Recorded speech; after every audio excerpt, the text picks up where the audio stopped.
Hello बच्चों, आज हम अध्याय वायुमंडल के भाग 2 पर चर्चा करेंगे। तो बच्चों, इस वीडियो में हम चर्चा करेंगे वायुमंडल की संरचना और मौसम एवं जलवायु। तो बच्चों, चलिए आगे बढ़ते हैं और शुरुआत करते हैं हम वायुमंडल की संरचना से। बच्चों, जैसे कि हम पिछली वीडियो में चर्चा कर चुके हैं, वायुमंडल की परतों को 5 भागों में विभाजित किया गया है। तो ये जो क्षोभ मंडल है अर्थात ट्रोपोस्फियर, वो उसका सबसे पहली परत है। तो बच्चों, क्षोभ मंडल जो है वायुमंडल की सबसे निचली परत मानी जाती है। बच्चों, इस मंडल में अर्थात क्षोभ मंडल में मौसम संबंधी सारी घटनाएं घटती हैं, जैसे कि कोहरा, बादल, ओला, आंधी तूफान, वर्षा इत्यादि। बच्चों, प्रति 165 मीटर की ऊंचाई पे वायु का जो तापमान है 1 डिग्री सेल्सियस की औसत दर से घटता है, अथवा 1000 की मीटर की ऊंचाई पे 6.4 डिग्री सेंटीग्रेड तापमान में कमी होती है। बच्चों, इसे सामान्य ताप पतन दर भी कहते हैं। अगर हम बात करें क्षोभ मंडल की ऊंचाई की, तो ध्रुवों पे 8 से 10 किलोमीटर है तथा विषुवत रेखा पर यह लगभग 18 से 20 किलोमीटर है। यहाँ तक कि क्षोभ मंडल के गर्म और शीतल होने का कार्य जो है विकिरण अर्थात रेडिएशन, संचालन अर्थात कंडक्शन तथा संवहन अर्थात कन्वेंशन द्वारा होता है।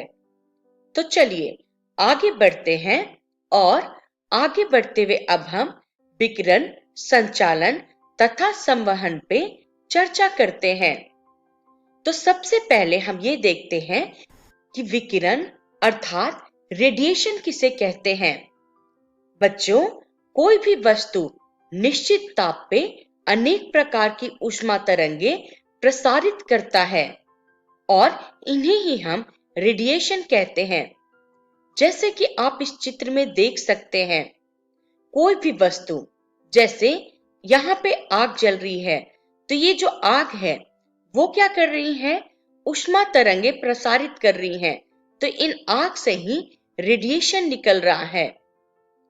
बच्चों, अब हम बात करते हैं कि संचालन अर्थात कंडक्शन किसे कहते हैं। तो संचालन क्रिया के अंतर्गत एक अणु दूसरे अणु को ऊष्मा प्रदान या ग्रहण करता है। जैसे कि ये जो आपका वेसल्स है, इसका बेस गर्म होता है, तो यहाँ पे गर्म होने के कारण यहाँ की जो ऊष्मा है उसके हैंडल तक भी प्रसारित होती है। आप जब खाना बनाते होगे या आपने कभी मम्मी को खाना बनाते हुए घर में देखा है, तो ये आप एक्सपेरिमेंट कर सकते हो। आप देखना कि जब गैस पे कोई बर्तन आप रखते हो, तो उसके बर्तन के साथ साथ उसकी हैंडल भी जो है वो गर्म होती है। तो बच्चों, अब हमारा तीसरा है, वो है संवहन अर्थात कन्वेंशन। बच्चों, ऊष्मा का स्थानांतरण या संचरण की यह एक विधि है जिसमें किसी तरल पदार्थ जैसे गैस, द्रव या प्लाज्मा में अणुओं के समग्र स्थानांतरण अर्थात ओवरऑल ट्रांसफर द्वारा ऊष्मा का लेन देन होता है, जैसा कि आप इस चित्र में देख सकते हो। तो चलिए अब हम आगे बढ़ते हैं। आगे बढ़ते हुए अब हम चर्चा करेंगे समताप मंडल अर्थात स्ट्रेटोस्फीयर पे। बच्चों, क्षोभ मंडल के ऊपर का जो भाग है वो समताप मंडल कहलाता है और इसकी ऊंचाई 50 किलोमीटर तक है। बच्चों, इस मंडल में सबसे प्रमुख बात ये होती है कि यहाँ पे कोई भी मौसमी घटनाएं नहीं घटती हैं, इसीलिए हवाई जहाज उड़ाने के लिए ये मंडल उत्तम माना जाता है। बच्चों, जहां ओजोन गैस की परत होती है अर्थात इस मंडल में जो है ओजोन गैस की एक लेयर होती है और ये जो लेयर है सूर्य से आने वाली अल्ट्रावायलेट रेज अर्थात पराबैंगनी किरणें और इसके अलावा अन्य हानिकारक गैसों को ये हमारे तक पहुंचने से रोकती है। तो बच्चों, यहाँ का तापमान जो है लगभग एक समान होता है। चलिए अब हम आगे बढ़ते हैं और अब हम चर्चा करेंगे मध्य मंडल अर्थात मेसोस्फीयर पे। बच्चों, यह मंडल जो है समताप और ताप मंडल के बीच की वाली परत मानी जाती है और अगर इसकी ऊंचाई की बात करें तो यह लगभग 80 किलोमीटर तक की ऊंचाई तक फैली हुई है।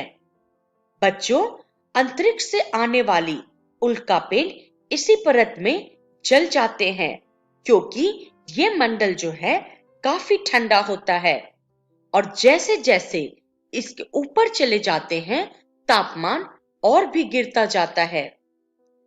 तो बच्चों, चलिए आगे बढ़ते हुए अब हम चर्चा करेंगे तापमंडल अर्थात थर्मोस्फीयर पे। बच्चों, इस मंडल की मुख्य विशेषता यह है कि इसमें ऊंचाई के साथ तापमान भी अत्यधिक तीव्रता से बढ़ता है और अयान मंडल इस परत का एक मुख्य भाग है।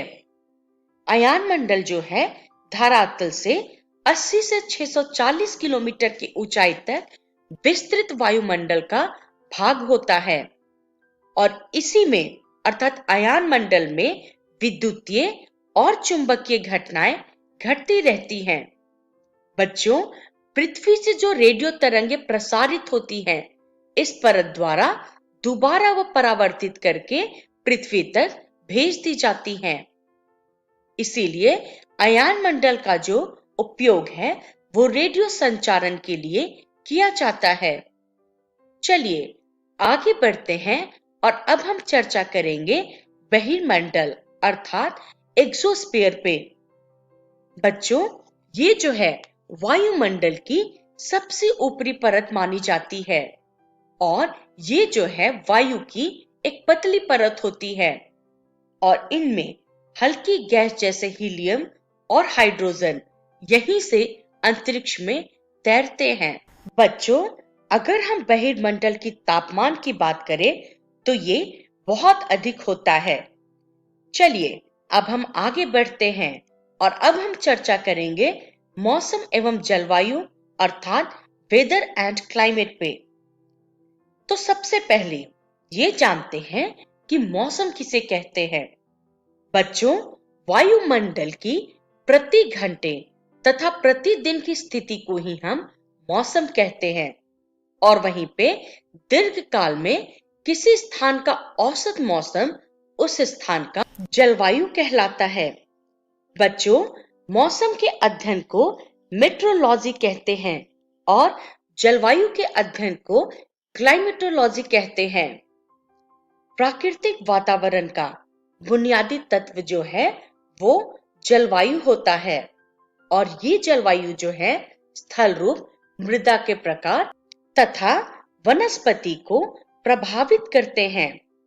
बच्चों, मौसम एवं जलवायु के मुख्य तत्व हैं तापमान, वायु दाब और आर्द्रता। तो चलिए अब हम आगे बढ़ते हैं और चर्चा करते हैं तापमान पे। बच्चों, तापमान का तात्पर्य है किसी वस्तु का ठंडा एवं गर्म होने का पता चलना। बच्चों, वायु में किसी स्थान पे उस समय का ताप और शीतलता की प्रबलता को तापमान कहते हैं। यह समय के साथ अर्थात प्रत्येक घंटे, दिन एवं महीने में बदलते रहता है अर्थात हर समय तापमान एक जैसा नहीं होता है। बच्चों, वायुमंडल को जो तापमान है वो दिन और रात में ही नहीं बल्कि ऋतुओं के अनुसार भी बदलता है। जैसे कि ग्रीष्म ऋतु में बहुत गर्मी होती है और शीत ऋतु में बहुत ठंडी होती है। तो बच्चों, तापमान के अनुसार ही हम वस्त्र भी धारण करते हैं तापमान का एक महत्वपूर्ण कारक जो है वो है सूर्य ताप पर उत्पन्न आतपन अर्थात इंसोलेशन, जो तापमान के वितरण को जो है प्रभावित करता है। बच्चों, चलिए अब हम आगे बढ़ते हैं और अपनी चर्चा तापमान पे जारी रखते हैं। तो बच्चों, सूर्य से आने वाली ऊर्जा जो पृथ्वी पे पड़ती है उसको हम आतपन अर्थात इंसोलेशन कहते हैं। बच्चों, सूर्य ताप की मात्रा भूमध्य रेखा से ध्रुवों की ओर घटती जाती है, इसलिए तापमान भी उसी प्रकार से घटता जाता है। अतः हम कह सकते हैं कि जो आतपन है वो पृथ्वी पर एक समान नहीं होता है।